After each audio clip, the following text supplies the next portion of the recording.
Amén, santos. Himno número 243.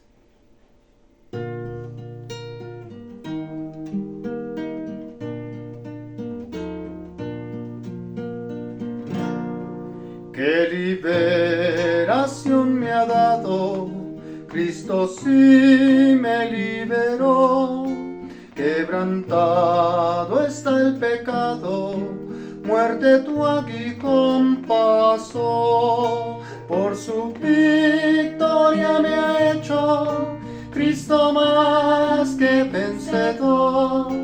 En mi espíritu me infunde su vital resurrección.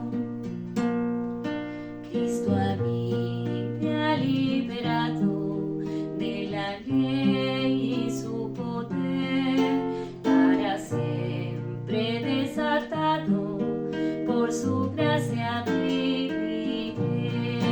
Por su victoria me ha hecho Cristo más que vencedor.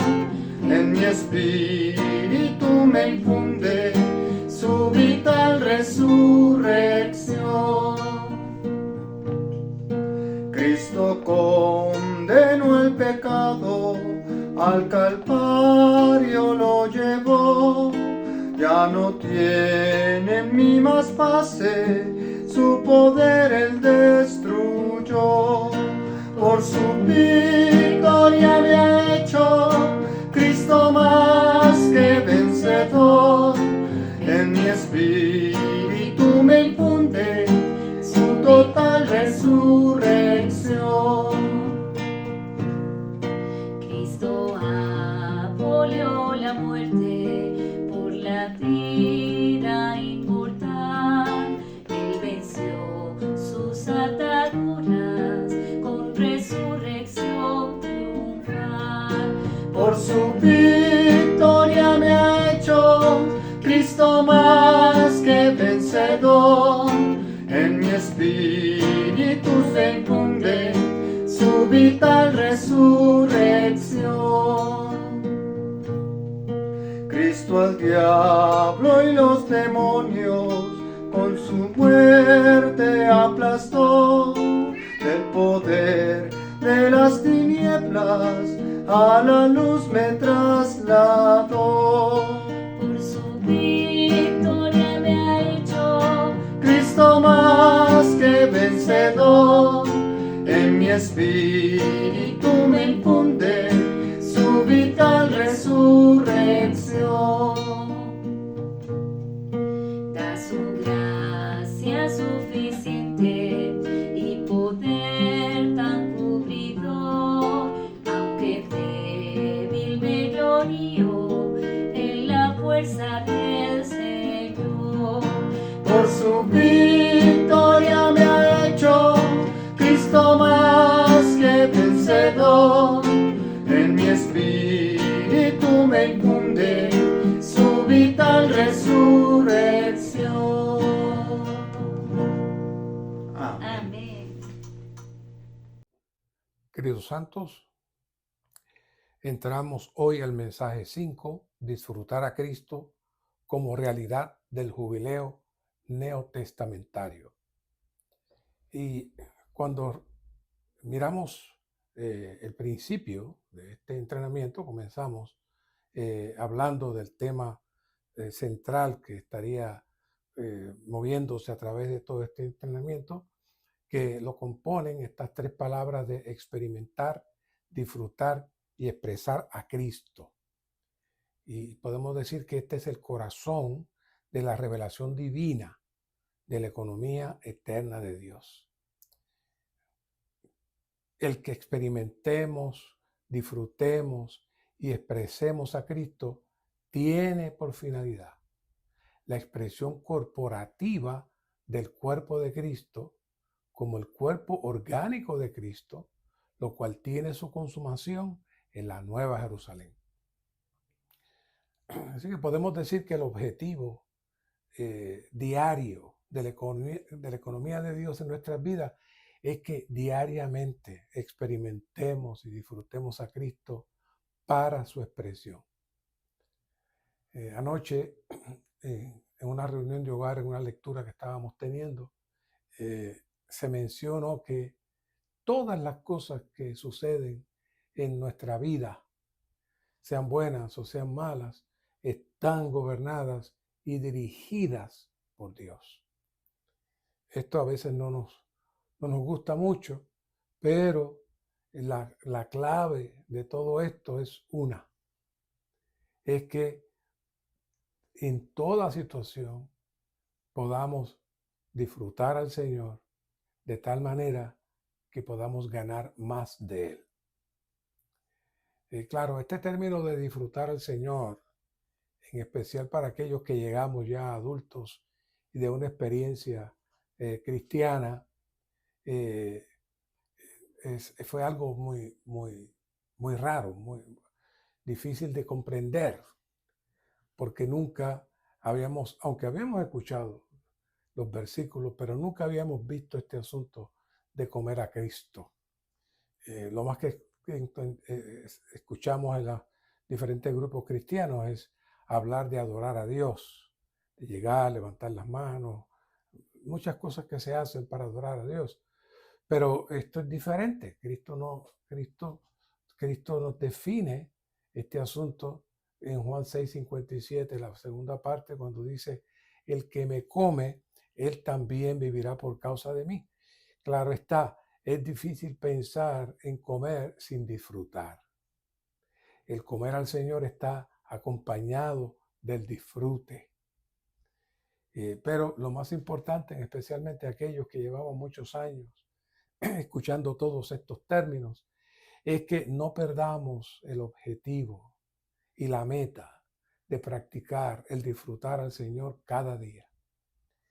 Y el objetivo de todos estos mensajes es que precisamente nos guíen, nos estimulen, nos animen a no dejar de disfrutar al Señor en cada situación y en cada momento. Y aún que podamos orar al Señor y decirle: Señor, necesito disfrutarte más, y aún de una manera adecuada, en armonía con tu deseo y con tu propósito. Y entrando ya ahora al mensaje, al bosquejo, más que el bosquejo, a la carga de disfrutar a Cristo como realidad del jubileo neotestamentario. Hubo una conferencia, de hecho, de jóvenes, no hace mucho, que se trabajó este asunto del jubileo, y aún dentro del cristianismo tradicional, antes de yo llegar al Recobro, ya conocíamos de este asunto del jubileo, lo cual siempre fue algo muy emotivo y que traía mucho ánimo y entusiasmo siempre que se hablaba de este asunto del jubileo. Pero en esta noche, aparte de lo que ya conocemos del jubileo, queremos traer algunos puntos claves importantes de profundidad que nos ayuden a enraizar más esta visión del jubileo. En Levítico 25, del 8 al 10, leemos lo que sigue: y contarás 7 sábados de años, 7 veces 7 años, de modo que venga a ser tiempo de 7 sábados de años, es decir, 49 años. Entonces harás tocar fuertemente el cuerno del carnero en el 7º mes, el día 10 del mes, el día de la expiación. Haréis tocar la trompeta por toda vuestra tierra. Y santificaréis el año 50 y proclamaréis libertad por toda la tierra para todos sus habitantes. Y os será jubileo, y cada uno de vosotros volverá a su posesión, y cada cual volverá a su familia. Si leemos con cuidado el versículo 8, notaremos que la base del jubileo son los 7 años sabáticos. Sé que estamos familiarizados con el día sabático, pero quizás no sabemos mucho de lo que son estos años sabáticos. Antes de proseguir, cabe notar que la palabra jubileo viene del hijo de Caín, Jubal, el cual inventó la lira, inventó el arpa, y de ahí comenzó a surgir la música. Así que el nombre Jubal se asocia siempre con festividad, con música, con gozo, con alegría. Así que a eso sale, de ahí sale la palabra jubileo. Así que para que hubiera jubileo era necesario que el pueblo de Dios observara fielmente cada uno de estos años sabáticos que se mencionan aquí en Levítico.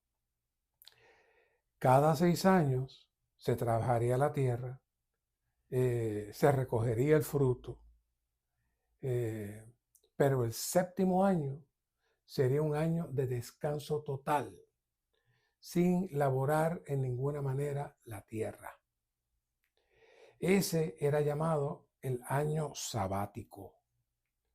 Este proceso de 6 años de trabajo y un año de descanso se repetiría por 7 años, completando un ciclo de 49 años. Un ciclo de 49 años. Entonces, vemos ahora aquí, como vimos en Levítico 25:8, surge el toque de la trompeta al completarse entonces un último año sabático, convirtiéndose en un 8º año sabático. Y ese 8º año sabático implica resurrección. El 8 significa resurrección. Y ahí se daba entonces el inicio de esta fiesta especial de jubileo.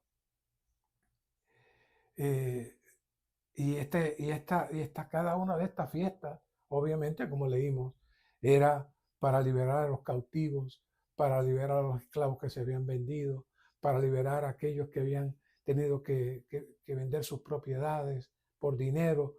Todo eso quedaba a saldo, todo eso quedaba cubierto.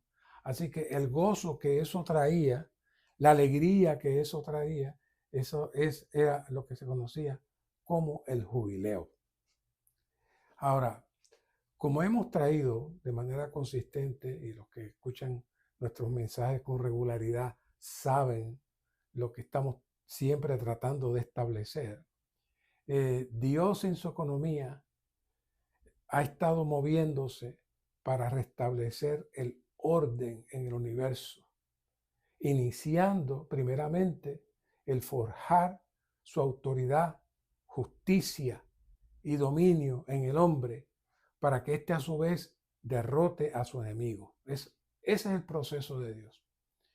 Como mencionamos muchas veces, a medida de repaso, Génesis 3:17 es la clave para empezar a ver esto, porque nos abre una puerta clara de cuál fue el problema real de la desobediencia de Adán al apartarse de la atmósfera de Dios por causa de la influencia de Eva, que a su vez fue dirigida por el enemigo a entrar y participar de lo que ya Satanás había participado, que era la atmósfera de muerte, vacío y tinieblas, fuera de la gloria de Dios. Y esto produjo la maldición. No porque Dios maldijera o que nadie maldijera, sino que espontáneamente todo se sale del orden, del encabezamiento de Dios, y al quedarse fuera del orden y el encabezamiento de Dios, todo se degrada y todo entra en muerte. Y por eso es que Dios les recuerda o le dice a Adán: por tu culpa la tierra es maldita. Por tu culpa todo ha entrado en maldición. Y también en Romanos 8:20 nos habla de la vanidad, la entrada de la vanidad de la tierra, de todo lo creado, entró en vanidad. Esas son dos cosas simultáneas. ¿Y qué es la vanidad? Pues la vanidad es lo opuesto a la realidad. Y en Juan 14:6 nos dice: yo soy el camino, la realidad, o también se puede traducir verdad, pero en este caso tiene mucho más sentido la palabra realidad y la vida. Así que la meta final de la operación de Dios como su reino y la expresión de su gloria en nosotros es entrarnos de vuelta al orden de Dios, a la realidad de Dios, que es el reino de Dios y la gloria de Dios. Y estos versos que estaremos estudiando en Levítico 25 no son un tema separado, sino que son una secuencia iniciada en Éxodo 19, 5 y 6, en donde Dios le pide a su pueblo que escuche su voz, es decir, su hablar, su palabra. Y la segunda cosa que le pide es que obedezca su pacto. El pueblo, al escuchar la palabra y al escuchar el pacto, si hubiese sido fiel, hubiese sido infundido de Dios mismo y hubiese aceptado el pacto, el cual era una declaración de amor y fidelidad para su pueblo elegido, como su complemento. ¿Para qué? Para lograr su propósito en la tierra, que es que todas las cosas fueran liberadas, que todas las cosas volvieran a su orden, que todas las cosas entraran otra vez bajo la gloria y bajo la atmósfera y bajo el reino de Dios. Aquí se conectan las dos cosas. Pero por causa de la ceguera espiritual del pueblo, como ya hemos hablado en Éxodo 20:19, el pueblo le pide a Moisés que sea su intermediario y que Dios no le hable directamente. Ellos sencillamente cortaron la operación que Dios quería hacer con ellos. Y hasta ese momento, aunque Dios había utilizado la palabra ley en Génesis y algunos versículos previos en Éxodo, no tenía nada que ver con la ley que encontramos posteriormente. Allá, cuando Dios utiliza la palabra ley, se refiere a orden. No se refiere a mandamiento, sino a orden, para que su justicia y su autoridad se mantengan. Con relación a la palabra pacto, es una palabra así, muy conocida, especialmente entre dos personajes que conocemos muy bien, que son Noé y Abraham. Dios hizo pacto con ambos. Ahora, ¿cuál era la meta de este pacto? Como dijimos, era hacer de este pueblo su tesoro personal, un reino de sacerdotes y una nación santa. Dios estaba hablando en serio. Dios estaba hablando en serio. Pero el pueblo ni escuchó su voz ni guardó su pacto. Así que esto hizo que no solo el pueblo de Israel, sino todos nosotros perdiéramos esta maravillosa oportunidad que Dios le estaba presentando a su pueblo. Así que de aquí en adelante comienza un declive severo en la relación de Dios con su pueblo escogido. Desde Éxodo hasta Deuteronomio, solo veremos que Dios cambia su hablar claro y directo con su pueblo por un hablar lleno de tipos y figuras, para que ellos sigan y obedezcan, aunque esto no va a causar en ellos ningún cambio intrínseco ni metabólico, sino que esto es como un mapa que Dios va trazando para que poco a poco puedan ir viendo cuál es su carga, cuál es su propósito, cuál es su meta. Todo esto se va dando en todos estos libros, especialmente en lo que conocemos como el Pentateuco. Si tenemos los ojos adecuados, de Éxodo hasta Deuteronomio, podemos encontrar muchos cuadros que nos abren ventanas para conocer el deseo y el corazón de Dios. El pueblo de Israel va a intentar, y lo ha intentado y lo seguirá intentando, seguir de manera física todos estos pactos, todas estas leyes, todas estas ordenanzas, pero la meta era que el verdadero pueblo de Israel, y es, la meta de hoy es que ahora el verdadero pueblo de Israel, nacido como la nueva creación, mediante la muerte y resurrección de Cristo, pueda entrar en la realidad de la voz y del pacto que el pueblo de Israel perdió en Éxodo 19 y 20. Por eso que Pablo, con mucha revelación y visión, nos dice en Gálatas 6:15, porque ni la circuncisión vale nada, ni la incircuncisión, sino una nueva creación. Es decir, las leyes, los estatutos, las normas, todo lo que no vale nada, eso no vale nada. Ahora estamos entrando en una nueva dimensión que se llama la nueva creación. Y en el 6:16 dice, y a todos los que anden conforme a esta regla, paz y misericordia sea sobre ellos, o sea, sobre el Israel de Dios. Y aquí hay una nota muy, muy alumbradora que dice, es decir, el Israel verdadero, el cual incluye a todos los que creen en Cristo, gentiles y judíos, que vienen a ser los verdaderos hijos de Abraham, que pertenecen a la familia de la fe y que están en la nueva creación.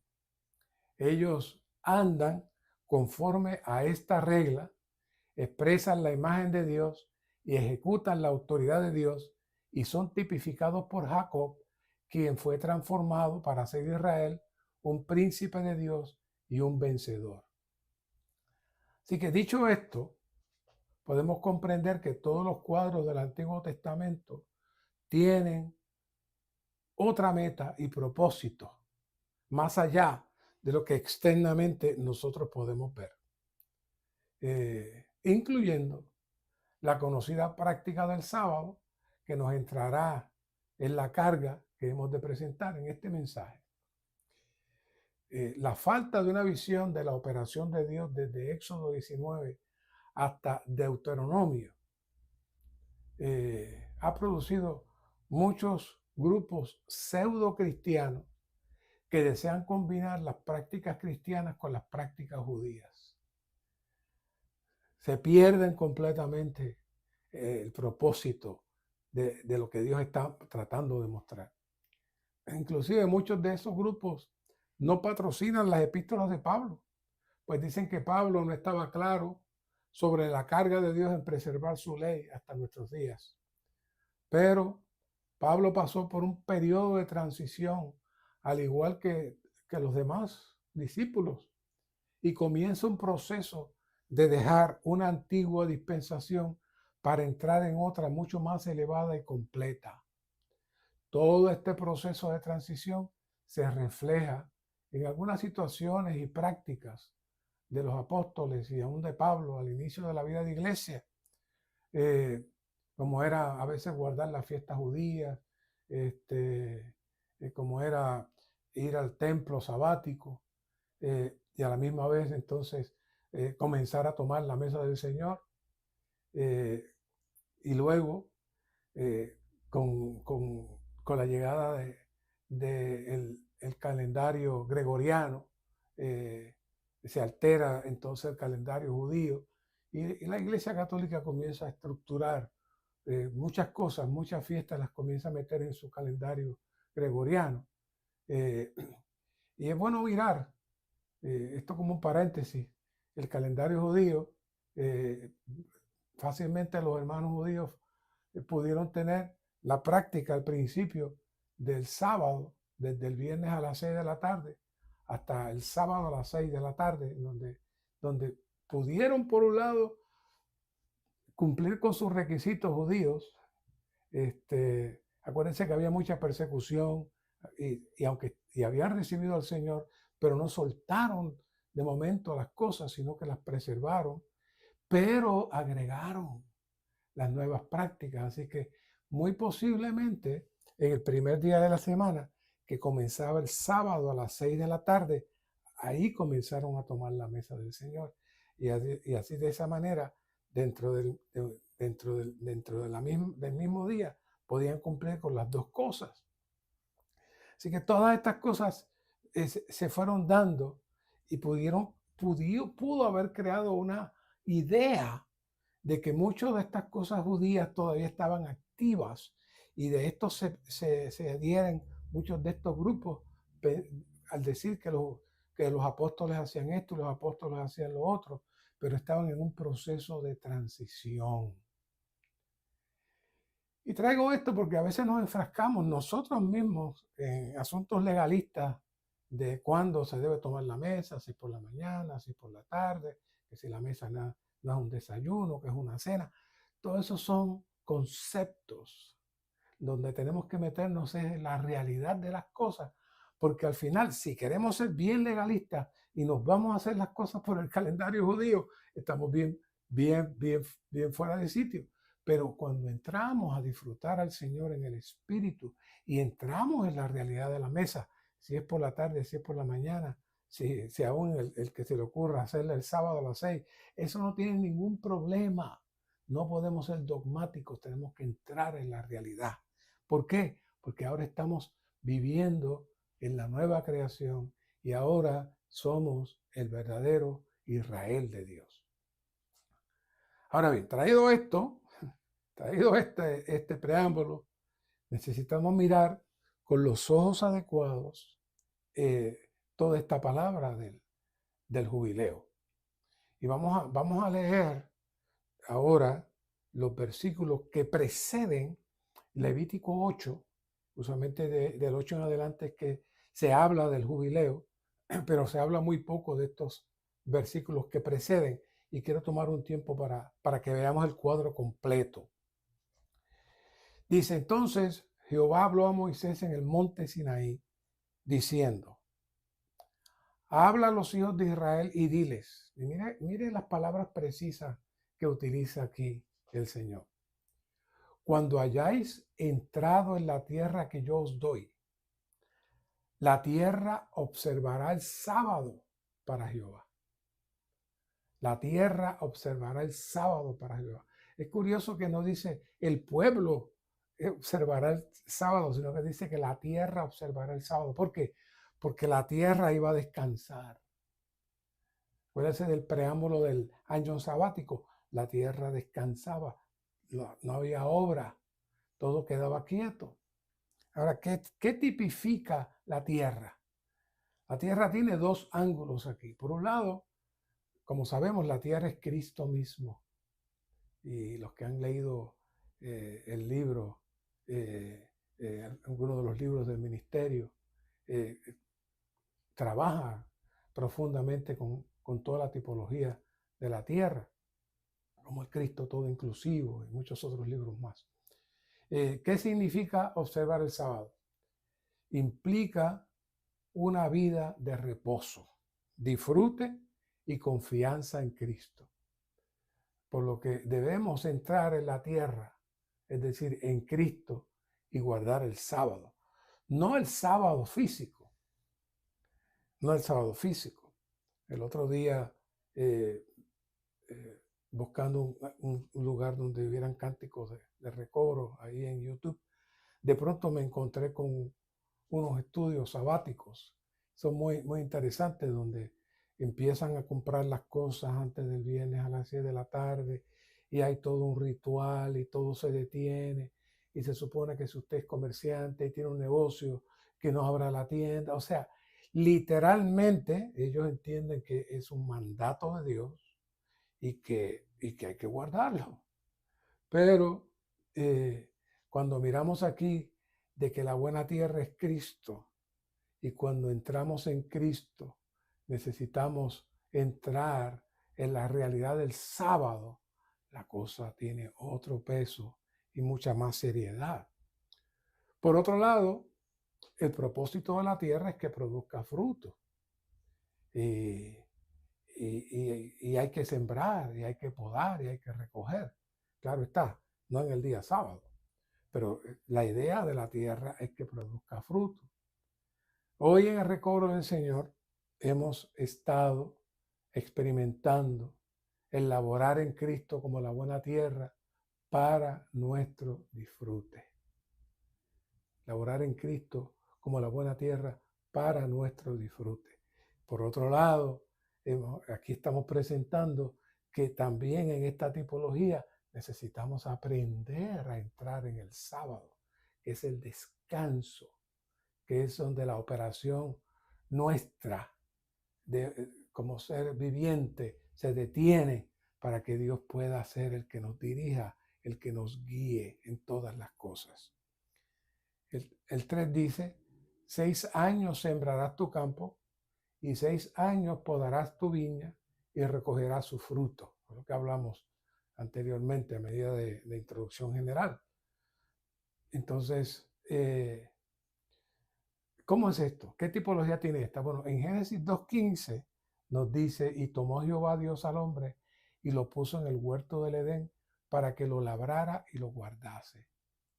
La nota aquí dice, el hombre labraba la tierra a fin de que la vida, especialmente el árbol de la vida, creciera para cumplir el primer aspecto del propósito de Dios, es decir, expresar a Dios en su imagen. Expresar a Dios en su imagen.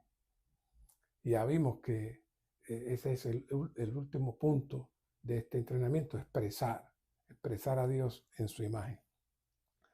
Aquí la tierra tipifica el corazón del hombre, donde Cristo como semilla del árbol de la vida debía ser sembrado.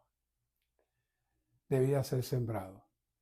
Ahora bien, usted me dirá, hermano, pero usted me acaba de decir que Cristo es la tierra y ahora dice aquí que el corazón del hombre es la tierra.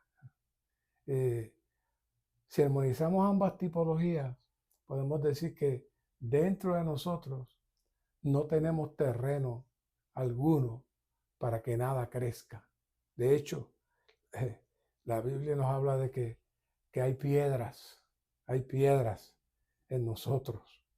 Les he traído esta ilustración muchas veces de un hermano que se crió en la agricultura y veía los trabajadores que cada año limpiaban piedras, y cuando él le pregunta si el año pasado ustedes limpiaron, ¿de dónde salieron las piedras?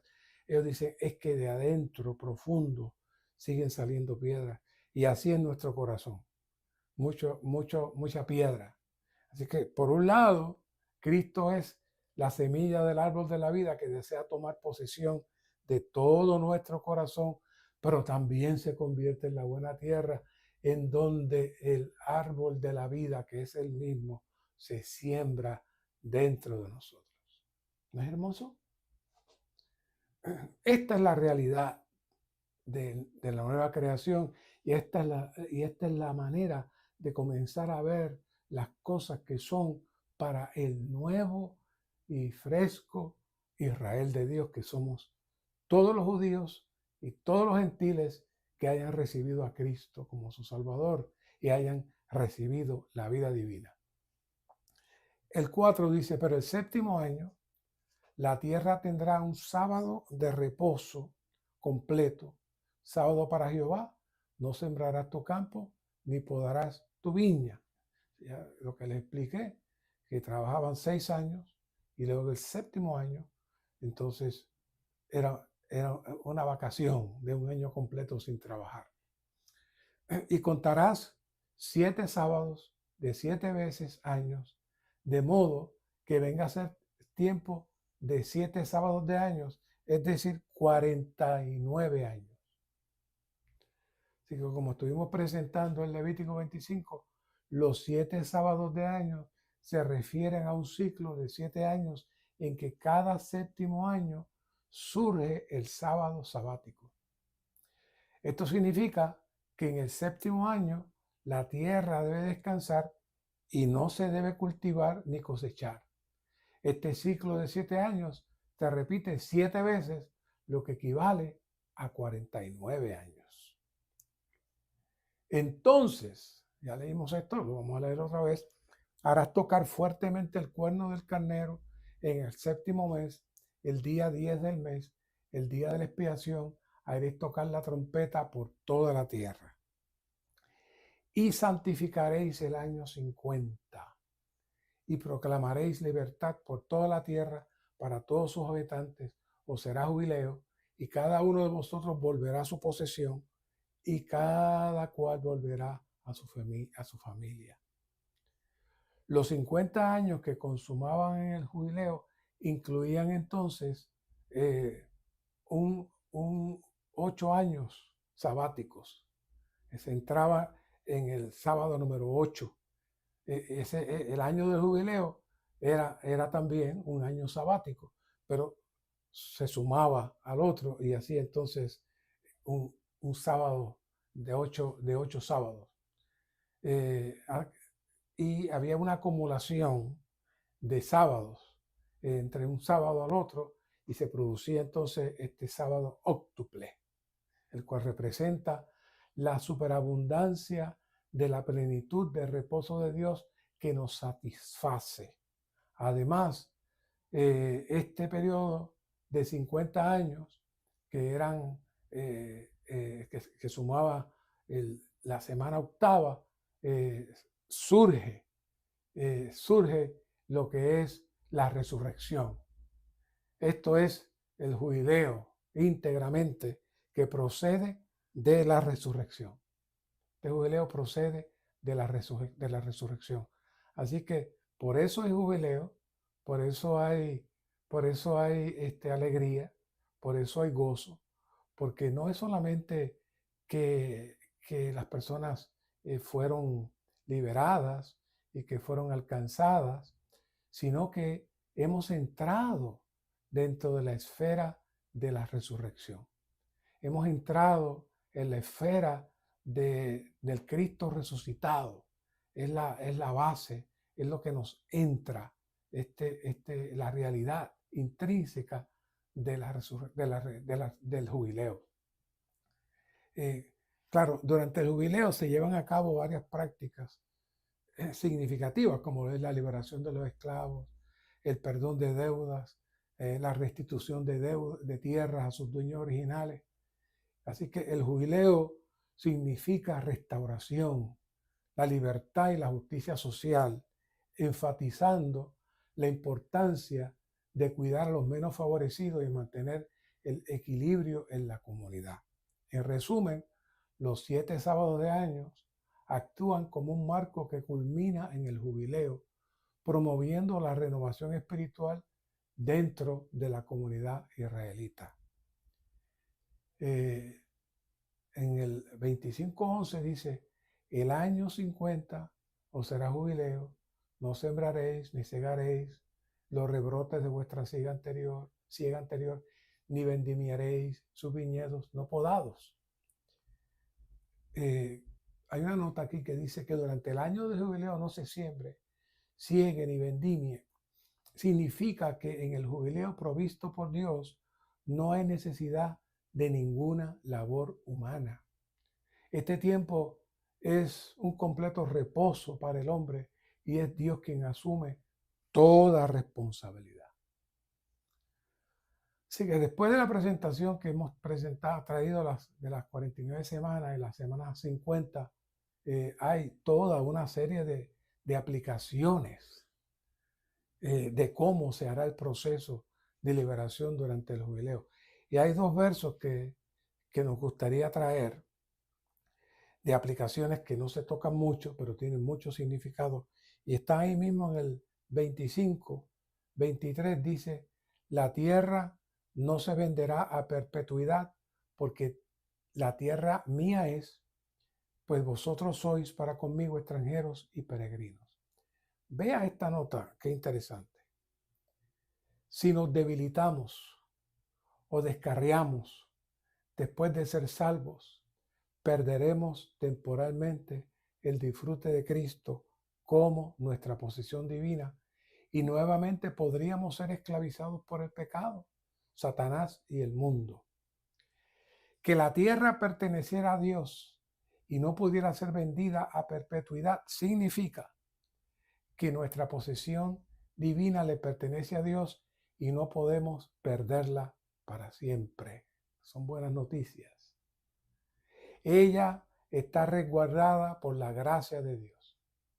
Es posible ser derrotados, incluso al punto de tener que ser disciplinados durante el milenio, pero, pero no es posible perder permanentemente nuestro derecho de propiedad espiritual sobre nuestra posición divina. Después del milenio, a los creyentes que fueron disciplinados, se les devolverá la posesión divina a la que tuvieron en un tiempo que fue adquirida en la tierra. ¿Por qué? Porque Dios no va a dejar perder su propiedad. Dios no va a dejar perder su propiedad. Nos dice en Primera de Pedro, somos un pueblo adquirido para posesión de Dios. Como pueblo adquirido para posesión de Dios, no podemos ser vendidos en ninguna manera. El aspecto espiritual más valioso es que al ser posesión de Dios, nadie tiene autoridad sobre nosotros. Una vez que le hemos recibido, somos un campo de Dios, un campo de Dios. Primera de Pedro 2:9, por eso aquí se restaura otra vez Éxodo 19, cuando dice, mas vosotros sois un linaje escogido, real sacerdocio, nación santa, pueblo adquirido para posesión de Dios. Es decir, que el propósito del jubileo es entrarnos otra vez, rescatarnos para que seamos posesión de Dios, a fin de que anuncien las virtudes de aquel que os llamó de las tinieblas a su luz admirable. Es decir, que cuando recibimos al Señor, lo más glorioso es que fuimos sacados de las tinieblas y de la usurpación satánica y vinimos a ser posesión de Dios. Y una vez que la tierra le pertenece a Dios, no se puede vender. Se podrá distraer, se podrá aparentemente perder, pero no, Dios se va a encargar de recobrarla nuevamente. Y aquí hay otro punto relacionado que está en el 34 que dice, pero el campo del égido de sus ciudades no se podrá vender porque es perpetua posesión de ellos. ¿Qué es un égido? Un égido es una forma de propiedad colectiva de la tierra. En un égido, la tierra es propiedad del Estado, pero se otorgan derechos de uso y cultivo a los ejidatarios, quienes son los miembros de la comunidad que trabajan la tierra. Es decir, en nuestro caso, el Estado es Dios y Él es el dueño de la tierra. Él nos permite que el disfrute de Cristo como la buena tierra y nosotros mismos ser sembrados de Cristo. Pero el enemigo no tiene autoridad ni derecho de tomar y poseer eso de vuelta. Puede hacerlo de manera temporera mientras nosotros se lo permitamos, pero no es legal, porque el dueño, una vez que la adquiere, ya no la va a soltar, no la va a soltar.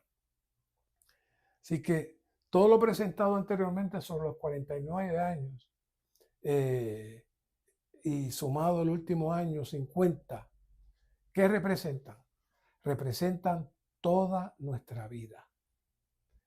Es decir, que la realidad del jubileo se inicia con la predicación del Evangelio y esto abre la puerta para que todos los cautivos, endeudados, esclavizados salgan. Pero este no es un evento de una sola vez. Por un lado, todos entramos al jubileo, de lo cual nos alegramos y nos gozamos cuando recibimos al Señor, pero por otro lado, este proceso de siembra y descanso hasta cumplir 50 años habla de toda nuestra vida aquí en la tierra. Por un lado, siendo fieles en nuestro proceso de sembrar y cosechar, haciendo lo que Adán no llegó a hacer, de cultivar y velar el huerto. Y por otro lado, moviéndonos a la culminación del disfrute, que será cuando Cristo venga y seamos totalmente liberados al ser transformados a la misma imagen de nuestro hermano mayor. Como dice el punto C, que lo veremos un poco más al frente, dice, el disfrute que los creyentes tengan del jubileo en la era de la gracia, que es esta era, su disfrute de Cristo como gracia que Dios les dio, tendrá por resultado, oigan bien, el pleno disfrute del jubileo en el milenio y el disfrute más pleno en la Nueva Jerusalén, en el cielo nuevo y la tierra nueva.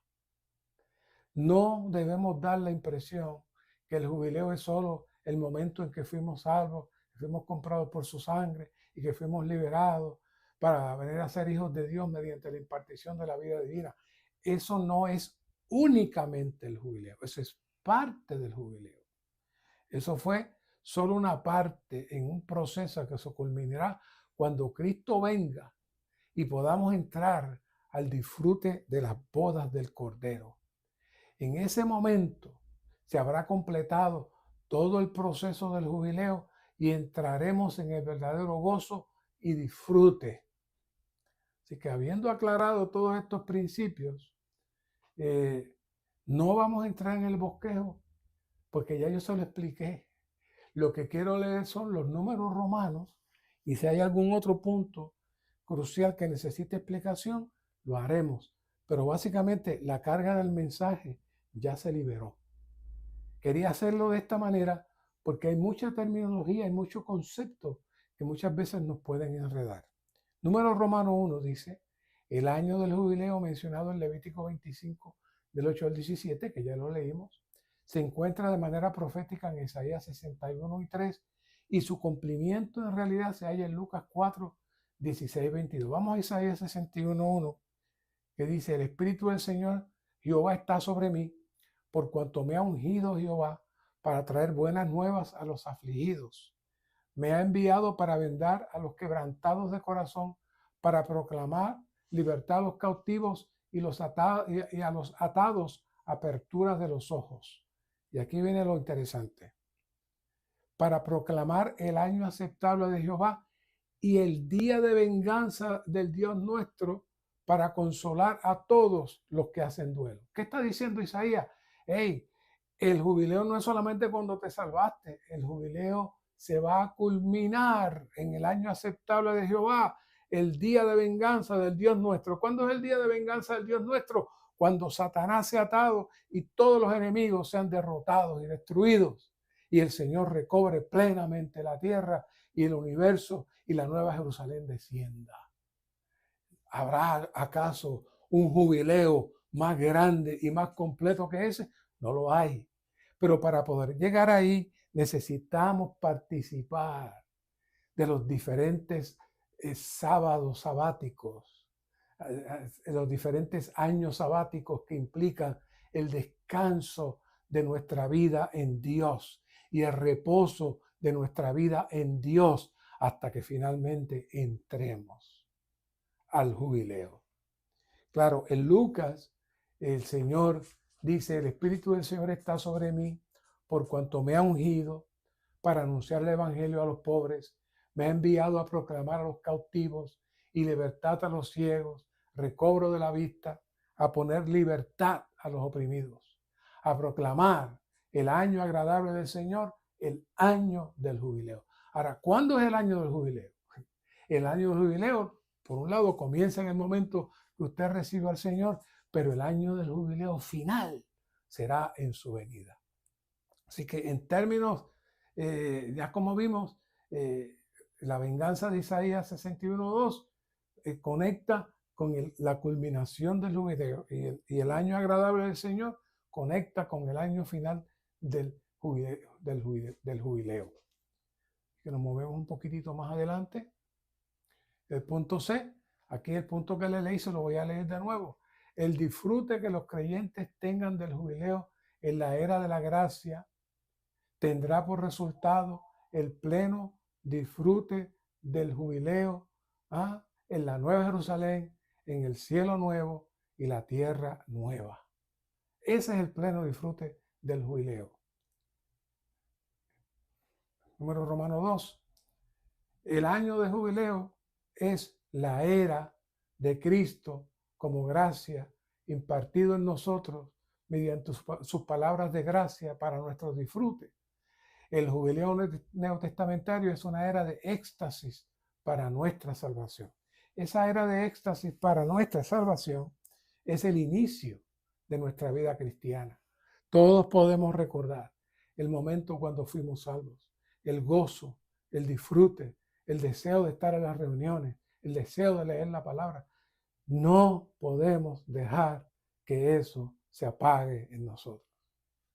Satanás está obrando constantemente para que esto no persista. El que el Señor nos haya hecho partícipes del jubileo debe mantener nuestros corazones contentos y llenos de gozo. No obstante, debemos estar claros que la liberación dada por Cristo a nosotros aún sigue su proceso durante toda nuestra vida. Siempre debemos recordar lo que hablamos, que nosotros ya no podemos ser vendidos. Este ejido es de Dios. Esta tierra es de Dios. Cualquier cosa que el enemigo haga para quitarnos el disfrute, debemos reclamar nuestra posición de absoluta protección de nuestro dueño, el cual no permitirá que seamos vendidos ni sacados de la esfera. Pero usted tiene que reclamar su derecho. Es su derecho. Que hice algo indebido. Que recibí un pensamiento.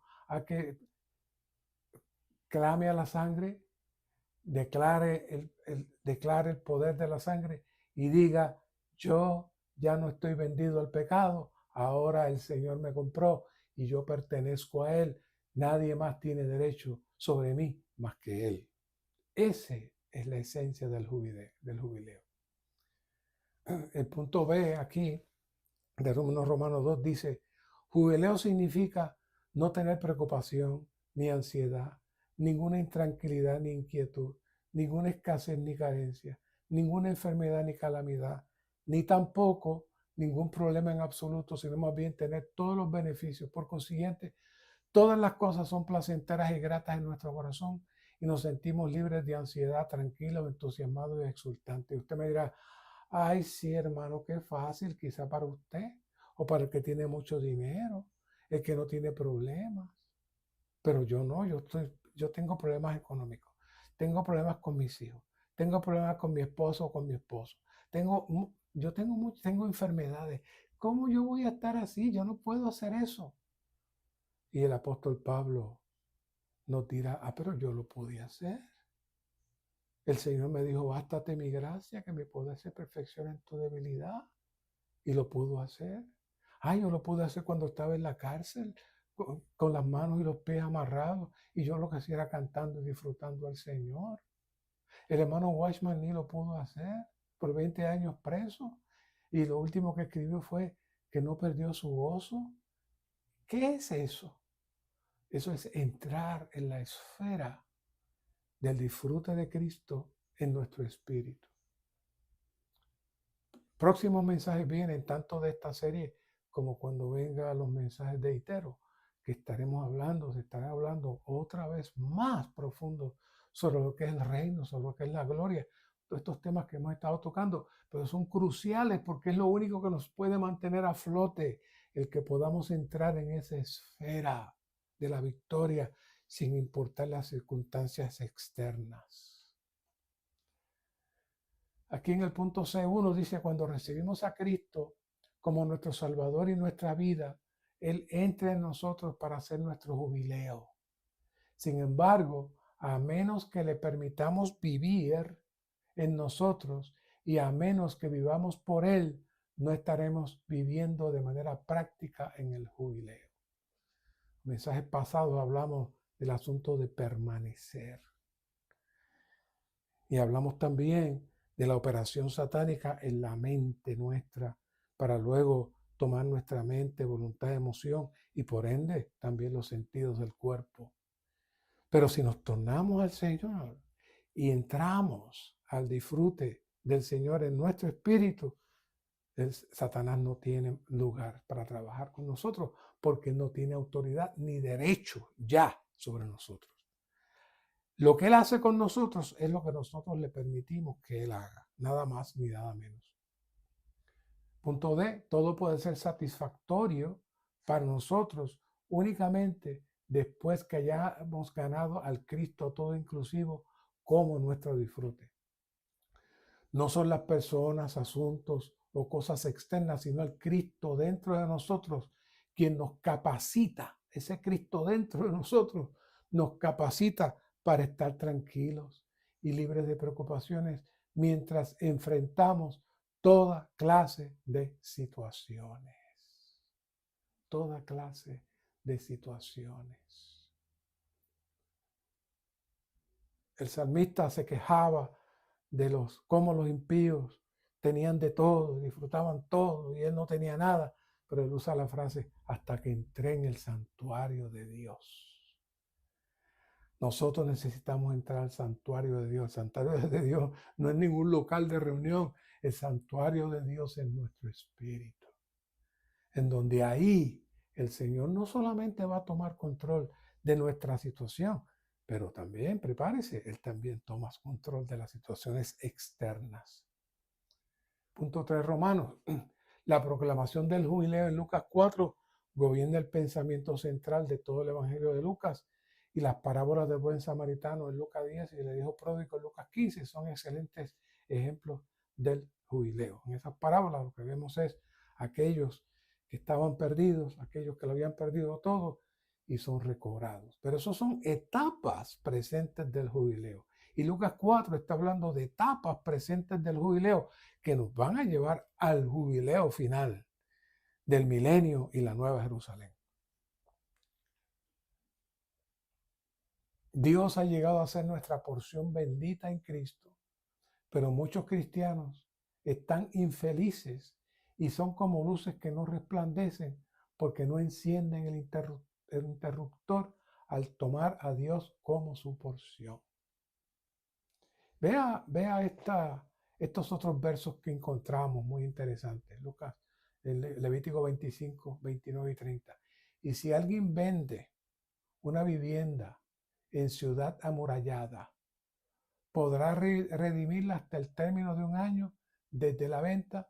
Por un año completo tendrá derecho de redención. Pero si no es redimida dentro del término de un año completo, la casa que está en la ciudad amurallada quedará en perpetuidad en poder de aquel que la compró por todas sus generaciones. No saldrá de su poder en el jubileo. Dice la nota, esto significa que un creyente que haya perdido el disfrute de la vida de iglesia podrá ser restaurado, pero únicamente dentro de un breve periodo de tiempo delimitado por la gracia de Dios. Si el disfrute de la vida de la iglesia no le es restaurado a este creyente durante la era de la iglesia, no lo va a recuperar en el milenio. Esto concuerda con el principio de quitarle al que no tiene, en Mateo 25, 29. Por consiguiente, perder el disfrute de la vida de iglesia es más grave, oiga, que perder el disfrute de Cristo como nuestra posición divina. Esto es serio. ¿Qué está diciendo aquí? Mire, tengamos cuidado con estarnos quejando y hablando mal de los hermanos, y hablando mal de los hermanos responsables, y hablando mal de la localidad. Porque perder el disfrute de la vida de iglesia es más grave que perder el disfrute de Cristo. Usted pierde el disfrute de Cristo y lo puede recobrar. Pero usted pierde el disfrute de la vida de iglesia, si usted no se arrepiente a tiempo, puede ser que aún en la era que esté vivo, nunca lo logre y tenga que entrar entonces en un castigo dispensacional para poderlo recobrar. Esto es serio. Dice aquí, en cuanto a la redención de una casa en ciudad amurallada, existen estatutos de prescripción. Después de pasado un año completo, la casa ya no podrá ser redimida, ni siquiera en el jubileo. Así pues, aunque tal vez pensemos que el jubileo puede lograr la restauración de todas las cosas, en realidad no es así, pues existe un límite de tiempo. La casa en ciudad amurallada es un tipo de la vida de iglesia. Podemos vender cualquier otra cosa, pero no podemos vender la vida de iglesia. Si vendemos la iglesia, tenemos únicamente un tiempo limitado para recobrarla y ni siquiera el jubileo nos podrá ayudar en este asunto. El disfrute de la vida de iglesia puede ser restaurado únicamente dentro del corto plazo de la era de la gracia de Dios, como lo indica el periodo de un año. No creo que hayamos profundizado en estos principios anteriormente. Una cosa es el trato con nuestras faltas y otra cosa es menospreciar la vida de iglesia. Según la revelación presentada aquí, la restauración de alguien que haya abandonado la vida de iglesia estará solo bajo la misericordia del Señor. Lo cierto es que he estado en contacto con ciertos hermanos que fueron muy activos en la vida de iglesia, pero después de un tiempo se apartaron. Y uno piensa que será fácil para restaurarlos, pero al cabo de cierto tiempo es muy difícil y muy complicado. Por un lado aceptan todo lo que decimos, pero permanecen fuera y se hace difícil restaurarlos nuevamente. Así que damos gracias al Señor por todas estas advertencias. Y finalizamos aquí, seguimos aquí en el número Romanos 4. Necesitamos disfrutar a Cristo como realidad de las libertades y bendiciones propias del jubileo neotestamentario. A fin de disfrutar a Cristo como realidad del jubileo, necesitamos pasar tiempo con el Señor día tras día para escuchar su palabra, como le dijo el Señor al pueblo en Éxodo 19. Oiga mi voz, guarde mi pacto y ser infundidos con él. Necesitamos seguir el ejemplo de María, quien se sentó a los pies del Señor y escuchó su palabra. No hay que hablar mucho de eso, lo conocemos. Mientras la hermana estaba afanada, María estaba disfrutando del Señor, escuchando la palabra del Señor. Hay tiempos que necesitamos detenernos en nuestra actividad constante para tomar tiempo con el Señor. Ella estaba sentada. La quietud delante del Señor suele ser la fuente de fortaleza espiritual. Los ojos y pensamientos del hombre con frecuencia se distraen con el mundo exterior. Quienes están ocupados con una mente que deambula y pensamientos que fluctúan no pueden recibir revelación fácilmente y no pueden disfrutar de ninguna manera del jubileo. Muchas veces estamos demasiado acelerados. A veces yo noto que, especialmente las hermanas, comienzan a hacer algo y de pronto empiezan a hablar algo y de pronto cambian el tema a otra cosa. Después se acuerdan de algo y llaman al esposo y su mente está como un tren, como el supertren en Japón, que no sé cuántas millas corre, pero así, a veces está así nuestra mente. Cuando nuestra mente está de esa manera, no hay paz. No hay paz, el Señor no puede hacer nada, no lo podemos escuchar de ninguna manera. Necesitamos detenernos y decirle, Señor, yo quiero disfrutar tu jubileo. Detén mi mente acelerada, éntrame en ti. La salvación que Dios efectúa hace que tengamos verdadera libertad. Nuestra posesión es Dios. Nuestra libertad proviene de nuestro disfrute de Dios. Si el hombre no disfruta a Dios, no puede tener verdadera libertad. Por eso comenzamos hablando del disfrute y aquí estamos concluyendo con el disfrute. Libertad significa liberación. Esto es ser liberado de toda atadura, toda carga pesada, toda opresión y toda esclavitud. Toda opresión y toda esclavitud. Podemos ser liberados y tener verdadera libertad únicamente al disfrutar a Cristo como espíritu vivificante.